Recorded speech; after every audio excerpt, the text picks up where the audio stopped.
मेरे दादा साहब खुद जो है वो 90 साल की उम्र में एक्सपायर हुए।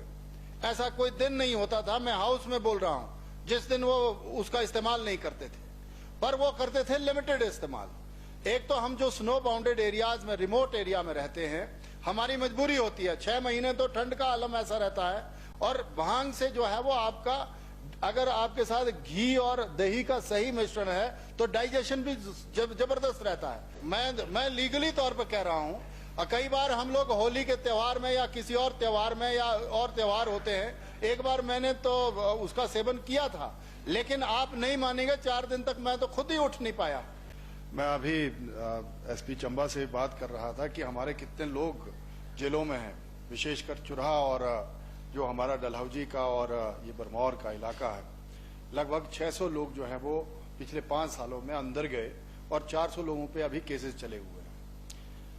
जो पूर्व में माननीय विधायकों ने कहा, मैं उनके साथ बिल्कुल एग्री करता हूं। मेरा सिर्फ मानना ये है कि आप जहां बाड़बंदी करते हो, ह्यूमन नेचर रहा है, उस तरफ लोग जरूर जाते हैं, जबकि हमें इसके सारे पॉजिटिव और नेगेटिव एस्पेक्ट्स का पता है। देन हम लोग क्यों नहीं जा रहे हैं? मतलब चुरहा जैसा विधानसभा क्षेत्र जहां से मैं आता हूं, हमारे वहां जो है वो 5000 के लिए, 2000 के लिए, 1000 के लिए जो भांग की ट्रैफिकिंग करते हैं, मतलब जो लोग उसको जो है, जो मेन बंदा है जो इसका व्यापार करता है, जो इलीगल तरीके से ये सारी चीजें करता है, उसको तो हम आज तक पकड़ नहीं पाए। चाहे वो पठानकोट ले जाता है, चाहे पंजाब चली जाती है या कहीं और चली जाती है, उन पे हमारा कोई अंकुश नहीं रहा है, ना हम पकड़ पाए।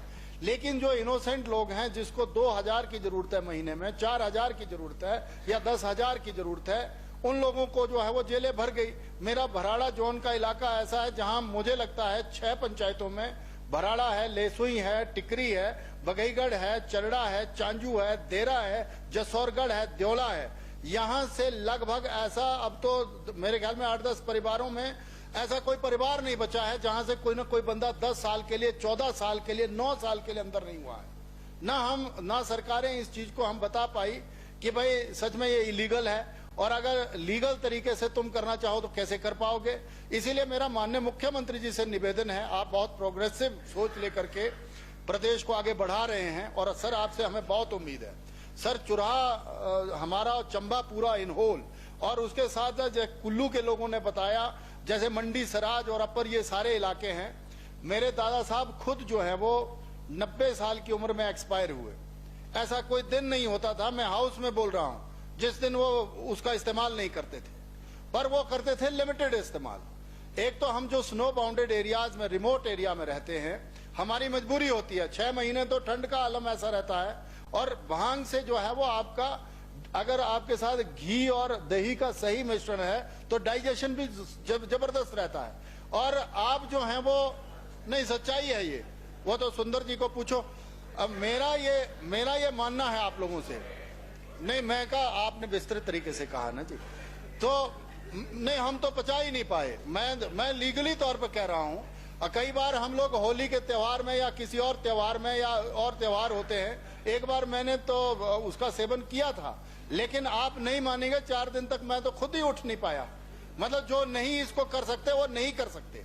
पर इसमें जब मेरी बेटी खुद बीमार हुई, सुंदर जी को याद होगा, मेरी बेटी टाटा तक गई जी, वो सीए का केस बन गया था, और जब उनके बोन मैरो पे सारी ये चीजें हो गई तो डॉक्टरों ने स्पेशली कहा था, मैं ये हाउस में कह रहा हूं, उन्होंने कहा कि अगर उसके तेल का इस्तेमाल आप कर लेंगे, भाई सुंदर ने भी सुजेशन दी थी, हम पिछली बार भी साथ थे सर, एक जीवन बचाने का काम जो है वो इस पौधे ने किया हुआ है। औषधीय गुण तो है ही है, साथ ही साथ जो भाई सुरेंद्र शौरी जी ने कहा, पूरन जी ने कहा कि आप एक तरफ हम रोजगार जनरेट करना चाहते हैं, तो रोजगार जनरेट करें ना जी। अब अगर उत्तराखंड कर सकता है तो वहां भी तो लोग बसते हैं, वहां भी तो समाज बसते हैं। हम किसी को किसी नशे की तरफ नहीं धकेल रहे हैं। अब जैसे चिट्टा जो है जिस तरह से प्रचारित हुआ है, जिस तरह से ये अपर शिमला में मैं देख रहा था, इसके इतने गंदे इम्पैक्ट गए हैं। हमारा ये जो ऊना और ये जो इलाके लगते हैं पंजाब के साथ, यहाँ पर तो इतनी अति हो गई है कि उनका तो 4 साल का सर्वाइवल है जो चिट्टे का आदी हो जाता है। तो मेरा आपसे ये निवेदन है, आपके माध्यम से माननीय मुख्यमंत्री जी से निवेदन है मेरा कि मैंने जो आंकड़े पेश किए हैं वो बिल्कुल सही हैं। अब जो है वो परिवारों को बचाना जरूरी हो गया है। और जहां हमारे जैसे विधानसभा क्षेत्र में, जैसे चुरा में मैं कह रहा हूं कि हिमगिरी जोन से लेकर के, झज्जा जोन से लेकर के, बैरागढ़ जोन से लेकर के 100 बार हमने मनरेगा में ड्राइव चलाई, हमने खुद ड्राइव चलाई। और कई भाषणों में मैंने, अगर आप मेरे पुराने भाषण निकालें, उसमें मैंने जनसभाओं में कहा कि तुमको हो क्या गया है, काहे को तुम ये इसमें ट्रैफिकिंग करते हो 2000 के लिए, 4000 के लिए, 10,000 के लिए। तुम्हारा परिवार का मुखिया अंदर चला जाता है और परिवार को संभालना हमें बड़ा टफ हो जाता है। लेकिन इस तरफ अब वो भी बेचारे असहाय हैं। अब जिसको 2000 की जरूरत है अपना परिवार चलाने के लिए, 4000 की जरूरत है, वो तो कुछ भी करता है जी। सर्वाइवल के लिए तो आदमी को अपने परिवार को चलाने के लिए कुछ भी करना है। मुझे लगता है कि अब समय आ गया है हिमाचल जैसी स्टेट को भी सीरियसली जो है वो इसके इंडस्ट्रियल उसमें जाना चाहिए, उसके रेशे को कपड़ों के लिए इस्तेमाल करना चाहिए।